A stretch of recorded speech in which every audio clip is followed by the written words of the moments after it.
Hey guys, it's going Duty. I'm back with another video. In today's video, I watched a documentary on Netflix. I highly recommend it. If you haven't seen it, go watch it, then come back and watch this video. Killer Sally.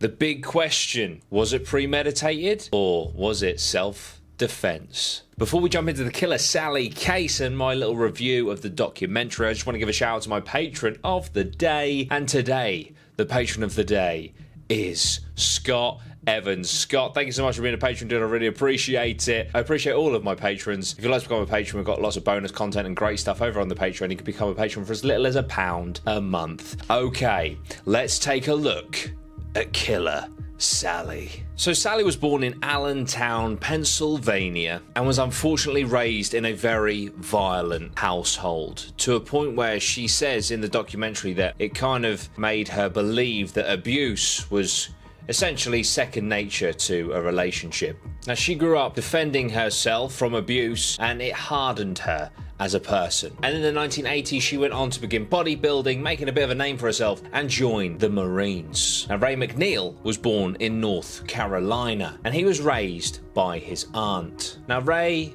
grew up very poor indeed, and he sought out the Marine Corps to provide financial stability. And of course, Ray also had a keen interest in bodybuilding. And it was here that Ray and Sally met, fell in love through their mutual passion for bodybuilding, and after just 2 months got married. This was in 1987. However, very early into the marriage, Ray began cheating on Sally, and Sally even said, you know, she saw the early red flags for abuse just 3 days into their marriage. So she'd known him 2 months and 3 days, and basically Ray punched her in the face. However, he was incredibly apologetic and swore to her that he would never do it again. This, of course, was a lie. Now, Sally had 2 children, Shantina and John, from a previous marriage. And unfortunately, Ray's abuse wasn't exclusive to Sally, as he would abuse Shantina and John throughout their childhood. Very sadly, in the documentary, John says how he would recall, you know, having the horror of watching Ray beat up his sister and having the dread knowing that he was next. Sally was working at the mess hall at the army base in order to pay for essentially Ray's career, as Ray began seeking out becoming a professional bodybuilder. This would mean paying for his food. This would mean paying for his steroids. Now, the thing is, with the steroid abuse came the roid rages, and Sally claims that there was a definite correlation between when his steroid usage upped and the beatings would happen. Now, Sally, who was a keen bodybuilder herself, began to think, do you know what, I need to find other ways to make more money. And so she started doing wrestling videos for a man called Bill Wick, where she would wrestle with Bill in return for money. It was from here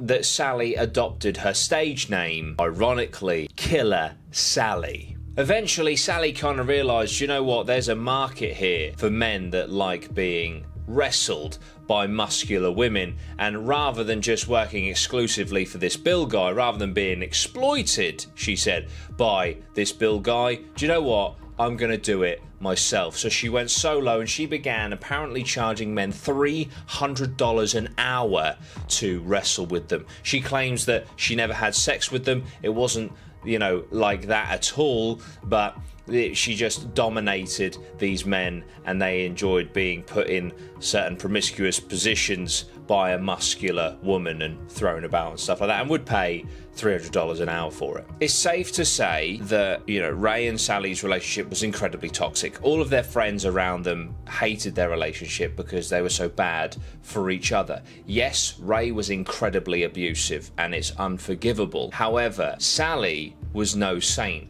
She was actually reprimanded in her Marine career for being incredibly aggressive, and she had some altercations with the police. Sally beat up a man who laid hands on her son after her son had a dispute with another child. In 1990, she was arrested because she pointed a gun at her ex-husband. After a fight with Ray, she dropped a dumbbell from the balcony of their house onto Ray's car whilst Ray was inside. Sally attacked a woman at a bodybuilding competition because she suspected that she was having an affair with Ray. This actually got her a year ban from competing professionally. She also, in 1993, assaulted a bouncer at a bar, and the police that came to attend the incident, she threatened to kill them. So Sally herself is an incredibly aggressive person. However, as we know, Ray is no saint, but it wasn't just within his relationship. Ray blinded a man after an altercation in a bar, and Ray pushed his thumbs into the man's eyes, destroying his eyeballs, leaving the man blind forever. But it gets worse in the relationship between Sally and Ray because, well, as we know, Ray's infidelity was through the roof. He would cheat on Sally all of the time. Sally became, more and more fed up with this, and, she'd shut herself off emotionally to him, certainly sexually, but Ray would force himself upon her, and Sally claims that Ray would have sex with her and say, "This is how you forgive me," and Sally didn't want to have sex with him, therefore Ray raped his wife in order for her to forgive him about his cheating. Towards the end, Ray was having a long-term affair with a woman that he met in the gym, and basically Sally caught wind of this. She actually rang this woman and said, "Look, if you ever come to Gold's Gym again, first of all, you're banned.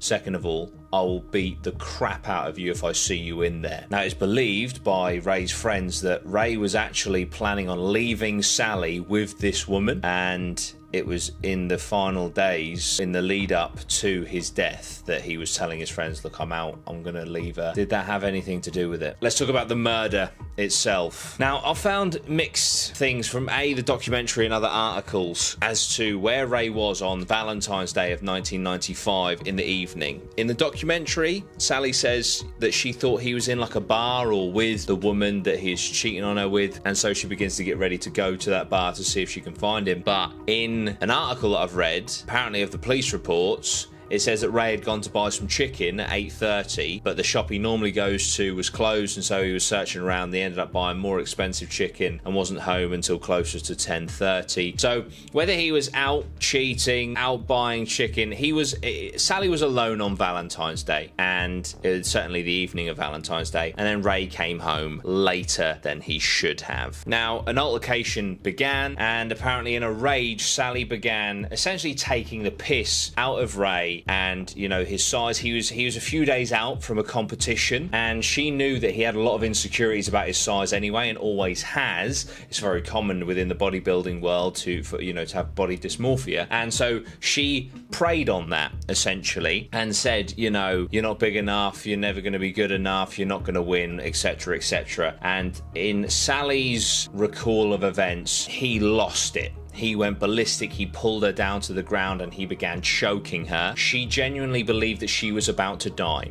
She managed to free herself. She ran to the bedroom where they keep the shotgun. They had a shotgun for when Ray was out of town so that she could protect her and her family when, Ray wasn't about. And she took 2 bullets, loaded one into the chamber, went back into the living room or the kitchen area where he was preparing chicken, and he apparently, went for her again, and she shot him in the abdomen. He then went to run at her, apparently, allegedly, and so she loaded the second shell into the shotgun and shot him in the face, destroying his upper jaw. So he isn't dead, but he is bleeding out and is just asking why. Why have you done this? This can be heard on the 911 call. So Sally takes the shotgun to the neighbor, and she says it's because she didn't want the police to come and think she's armed and then anyone gets shot. So she takes the shotgun to the neighbor and calls the police, and she says, I just shot my husband because he beat me up. And then the police come and they do their investigation. They find Ray on his hands and knees, bleeding from the abdomen, face or jaw area, essentially destroyed. And he denies, apparently on the spot, even though he's bleeding to death, he denies attacking Sally that night. Ray is rushed to hospital and died after attempts to save his life. Sally is informed at the police station where she is questioned, and she is told that this is now a murder charge. So Sally goes to trial, and the prosecution run the story of she tried to kill him for his insurance money, not in self-defense at all. The prosecution presented, you know, stories of Sally being aggressive like I did to you guys earlier, you know, about attacking people and things like that, showing to the jury that perhaps she's not a, you know, timid victim at all, but actually the perpetrator. And now what's really interesting, which isn't actually said in the documentary, but I found while doing research for this video, obviously she said that Ray tried to choke her. Now an expert analysed her neck, and the expert believes that it was actually a self-inflicted wound on her neck, that Sally actually mimicked being choked herself, because skin tissue was not present under Ray's fingernails, and also the damage done to the neck is kind of like nail scratchy. If that's a terrible non-professional way to put it, but the point is Ray's nails were thought to be too short, as well as the lack of evidence under his fingernails, to do the damage done to Sally's throat. They also didn't buy that the shooting was in self-defense because of the location of the shotgun shell. Apparently, according to Sally's story, if it was true, the shotgun shell should have been in the living room or the kitchen, but it was actually found in the bedroom. And so what this meant was that Sally didn't have like both shells present when she shot him. She shot him once, then went back to the bedroom, bearing in mind he is maimed on the ground with a massive hole in his abdomen torso area, reloads the gun and goes back and shoots him again, because Sally never claimed that she re-entered the bedroom after the first shot, but the evidence kind of led the jury to believe that she was lying about that. But the defense lawyer stated, you know, she was a battered woman that feared for her life, and therein lies, you know, the question. Was she a victim of abuse, had enough, was fearing for her life and killed him? Or was she so pissed off at his infidelity and the, you know, the gall to even want to leave her, that she thought, no, you're not getting away with this, and I'm going to cash in and take the insurance money? Well, the jury found her guilty of second-degree murder, and Sally spent 25 years in prison. She was released in the summer of 2020. She's now remarried and is living her life free. But the question, this raises so many questions. This whole thing raises so many questions. You know, was she treated a certain way because she was a muscular, masculine-looking woman? Had she been frail and timid and more feminine, would the jury have seen, would the media have treated this in a different way? Did she murder him? Was it premeditated? Did she plan to kill him? Or was it done in a momentary moment of fear to save her own life? Well, if you go by the letter of the law and justice being served, it was premeditated and she murdered him. If you believe Sally, it was self-defense. What do you guys think? Let me know down below. Do you think this was premeditated, or do you think that this was self-defense? I'd love to know your thoughts. Thank you so much for watching. Please, if you haven't already, you've done it in a weird order, but go watch the Sally case, the Killer Sally case. It is fascinating. I enjoyed the documentary. I thought it was paced very well. What do you guys think? Thank you so much for watching. I really appreciate it. I'll see you very soon. Sweet one. Peace.